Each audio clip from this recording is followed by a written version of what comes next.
Welcome to Eagle News International, Australia Oceania. I'm Anna Serrano Watson from Wollongong, bringing you stories from Australia, New Zealand and Papua New Guinea. For the headlines, Victoria eases out of extended lockdown.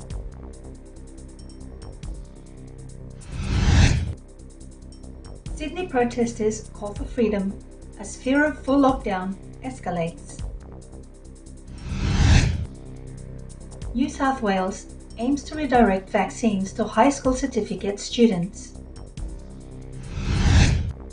National Capital District of Papua New Guinea launches Small and Medium Enterprises Fair. Townsville's Umbrella Art Studio presents Centre of the Centre video exposition. And Illuminate Adelaide brightens up South Australia. Kicking off with some coronavirus updates. In Australia, the state of Queensland has called for another snap lockdown in 11 local government areas as new cases emerge. A big high school in the city has been forced to close, with initial screening showed positive for COVID-19 Delta variant, and a massive contact tracing is underway. Meanwhile in Victoria, the state faced extended lockdown last week as part of the efforts to control the outbreak. However, the lockdown was lifted by midnight of July 27th. Eagle News correspondent Angeline Jo Guanzon will share more on this story. Angeline? On July 27, Victoria's 2-week lockdown concluded. Due to multiple outbreaks throughout the state, the intended 5-day snap lockdown was extended by an additional 7 days. As Victoria eases out of lockdown, so does some of the restrictions. The 5 essential reasons to leave home has now been removed. However, few restrictions will remain for another 2 weeks, according to authorities. One of these restrictions is the mandatory use of masks both indoors and outdoors. Home visitations will not be permitted for at least 2 weeks. Students are now able to return to school for face-to-face learning. Offices are now also able to bring back 25% of their workers. Work from home is advised if possible. Public gatherings has increased to a maximum of 10 gatherers. Businesses such as pubs, restaurants and gyms reopened with a density limit of 100 people. This includes retail, beauty and personal care, entertainment venues, and creative studios. Border restrictions has also tightened with New South Wales following their ongoing battle with COVID outbreaks. Authorities emphasize that such measures must be taken in order to maintain the safety of the community. Victorians are advised to continue adhering to COVID regulations for their own safety and well-being. Reporting from Midland, Australia, this is AJ Guanzon, Eagle News. We live in interesting times. Thank you, Angeline. We hope that Melbournians are enjoying their freedom with the easing of restrictions. Moving now to New South Wales. With COVID-19 cases in Sydney still rising, recording more than 100 cases daily, the state government is considering putting the state in full lockdown. However, the plan was met with great resistance from some residents who gathered in great numbers to protest the government's decision. Our Sydney correspondent, Charm Elia, has more on this. Charm? On June 26, the city of Sydney was placed under a 2-week lockdown, however was extended due to the continuous increase of COVID-19 case count. This instigated an anti-lockdown protest consisting of thousands of unmasked participants who marched to fight for their freedom.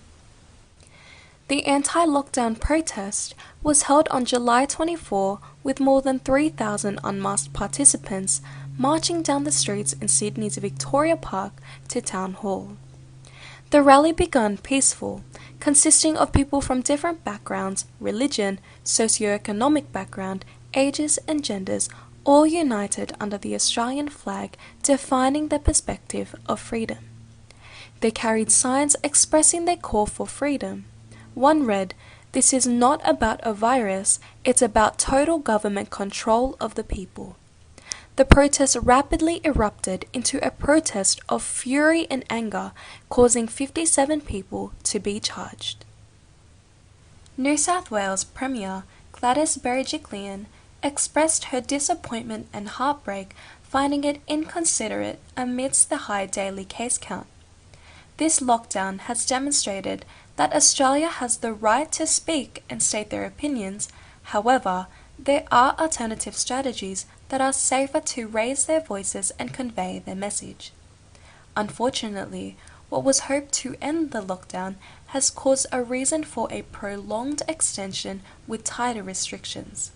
As a result, COVID-19 cases were booming. The Freedom anti-lockdown protest was a battle amongst the government and society.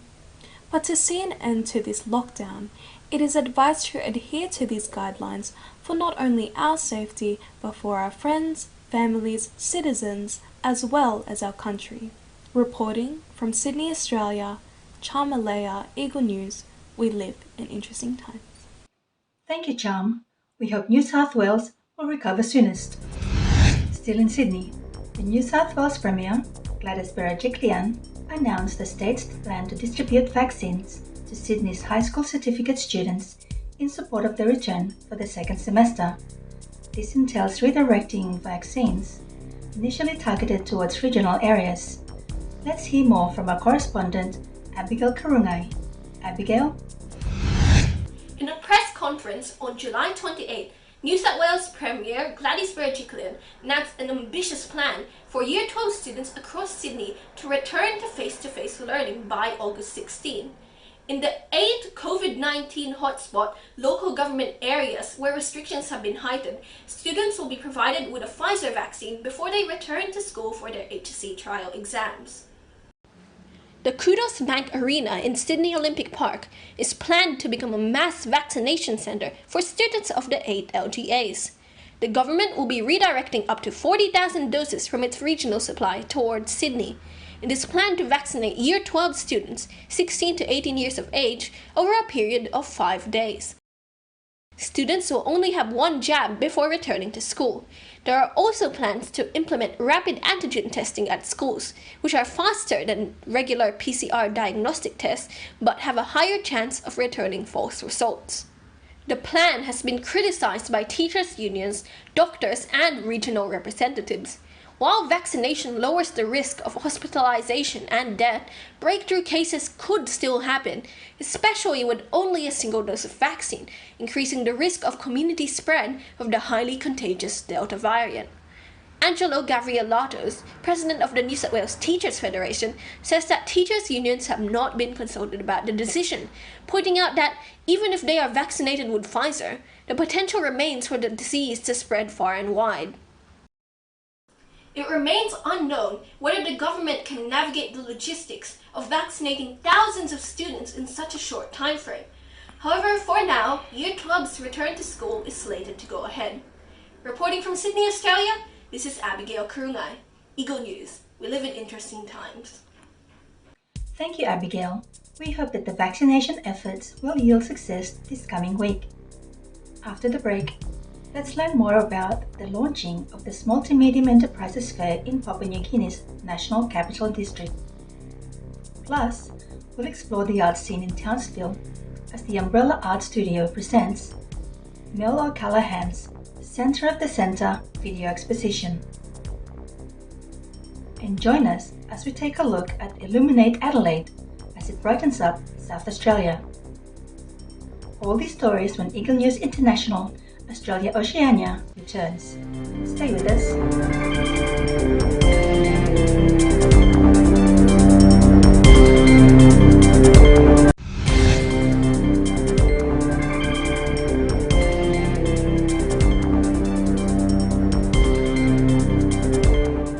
Welcome back. You're watching Eagle News International Australia Oceania. Heading now to Papua New Guinea. The National Capital District organized the first official Small to Medium Enterprises or SME show. This event targets proprietors of small businesses providing support and training opportunities. Let's hear more from our Port Moresby correspondent, Echo Hotelesa Canyola. Go ahead, Echo. The first National Capital District Small and Medium Enterprise, also known as NCD SME Fair, was recently launched to grant opportunities to the mothers and vendors of Port Moresby. Governor Powes Parkup, together with the NCD SME Service Center and the Active City Development Program, gathered the mothers and vendors of Garden Hills. Seminars and workshops were conducted to educate the mothers and vendors on innate skills, such as how to use homegrown fresh and knitting skills. The organizers also offered awareness sessions on how to start a small business and be secure in a new venture. The primal aim for establishing NCD SME Fair is to support, mentor, and guide these vendors. Governor Parkup's vision is to allow these people, especially the suburban residents, to be contributors to uplifting Port Moresby's economy. We have set the ground rules. We have, also worked out outcomes that we want to achieve. But we want to make it a space where people can come, feel safe, secure, have a lot of fun, entertainment, a lot of show, music, but also support our SME. So this is something we are trialing now, and we will, run throughout the course of this year. Maybe we might have maybe 5. It will be in different communities. In the suburbs, in the settlement, in the villages we have started as well, in the Motukoida villages, especially the villages in Moresby South. So this is a platform that not only will help the SMEs, but it's a platform for NCDC to do reach out, to relay positive message about the pandemic, about LITA, about safety, about physical planning, about waste disposal. There will be a lot of booths that will do public education and awareness as well. It will be in places where it's accessible, it's easy for people to come, but an opportunity for our SME to start to build up and take a journey to achieve the national goal. We have to partake in the business, both the medium to bigger business as well. So it's an important journey that we are taking, and for us in the city and for me, we are taking this government policy seriously. And I've been in Parliament for 14 years now. Next year, 15 years. I've seen this initiative come and go. This time, I'm determined that it's going to be different, and so we are putting this mechanism, this SME Service Center, in place so that him can help him, that these vendors are not on their own. An array of clothes, vellums, homegrown products, and artifacts were seen in the NCD SME Fair. This significant opportunity enables the residents of Port Moresby to engage in profitable businesses. Governor Parkup endeavors to conduct a mega SME Expo at the end of the year. The practice of basic business management is enough reason to enlarge the SME Fair. With a collaborative partnership with the National Capital District, a positive change will occur. Reporting from Port Moresby, Papua New Guinea, this is Echo Hortaleza Quinola, Eagle News. We live in interesting times. Thank you, Echo. This may be the start of an annual event that people will look forward to there in Papua New Guinea. In central Queensland, Townsville's booming art culture continues to flourish. This time, with a new exhibition featuring the work of contemporary artist Mel O'Callaghan. Here to tell us more is Eagle News correspondent Morgan Goodfellow. Take us there, Morgan. Many artists portray their work through various means of expression, be it painting, sculpting, music and so on. Mel O'Callaghan's Centre of the Centre art exhibition, displayed here at the Umbrella Studio, traces the organic nature of life and its regenerative forces. Mel O'Callaghan's grandfather was a renowned mineralogist. Mel's Centre of the Centre captures the circulatory motion of breath in response to extreme environments. During a 3-week expedition in the Pacific, Mel O'Callaghan filmed hydrothermal vents in the depths of the ocean investigating the elemental template of life on Earth. Other exhibitions by Mel are held in several public and numerous private art collections nationally and internationally, including the National Gallery of Victoria, Monash University of Modern Art, and the Victorian Art Bank. Observing health protocols from the 10th of July till the 29th of August, Centre of the Centre is on display at the Umbrella Studio here in Townsville. If you happen to be in the area, be sure to check out this immersive and detailing showcase while you can. Reporting from Townsville, Australia, this is Morgan Goodfellow, Eagle News. We live in interesting times. Thank you, Morgan. It is truly a treat to see the work of an incredible Australian artist. Illuminate Adelaide was able to run successfully this year. The event boasted different light exhibits around the city for everyone to explore, coaxing residents and visitors alike to be out and about and enjoy the brightly lit winter nights.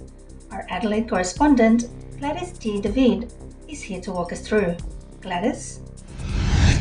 Illuminate Adelaide brightens up the streets and buildings of the city's CBD, a festival filled with large-scale light installations in celebration of music, art, and technology. Co-founders and creative directors Rachel Azupardi and Lee Cumberledge teamed up in 2020 to create the Illuminate Adelaide Foundation. Both have been involved in a range of arts programs and festivals within Australia and other parts around the world. However, on their return to Adelaide, both had a passion and ambition to create an innovative, accessible, and immersive event for the wintertime. This provides an opportunity for local, national, and international artists and organizations to display their creativity. The festival runs over 2 weeks, from July 16 to August 1, featuring 150 different free and ticketed arts programs, performances, and installations. Some major events of Illuminate Adelaide include light cycles, an immersive experience featuring a series of light projections, special effects, and videos taking over approximately 2 kilometers of Adelaide's beloved botanic gardens. This event allows people to enter Adelaide Zoo's Animal Kingdom after dark and be exposed to a range of animal-shaped lanterns and illuminations. Illuminate Adelaide will also adhere to COVID safety guidelines, which includes mandatory use of face masks, COVID-safe check-in QR codes for contact tracing, and social distancing at all events. South Australians will be able to enjoy and embrace the cold winter nights as Illuminate Adelaide takes over the city streets, laneways, and buildings. Illuminate Adelaide is a time to appreciate the outstanding creativity of local and international artists and celebrate the advancements in art and technology. Reporting from Adelaide, Australia, this is Gladys D. David, Eagle News. We live in interesting times. Thank you, Gladys. That truly looks like a spectacular event. And that concludes today's program. Thank you for watching Eagle News International, Australia Oceania. Join us again next time as we share more stories from our bureaus across Australia, New Zealand, and Papua New Guinea. Visit our websites on eaglenews.net and eaglenewslive.com. Follow us on twitter.com/eaglenews and facebook.com/eaglenews. Stay safe, stay strong, and take care, everyone. From Wollongong, Australia, I am Anna Serrano Watson, Eagle News. We live in interesting times.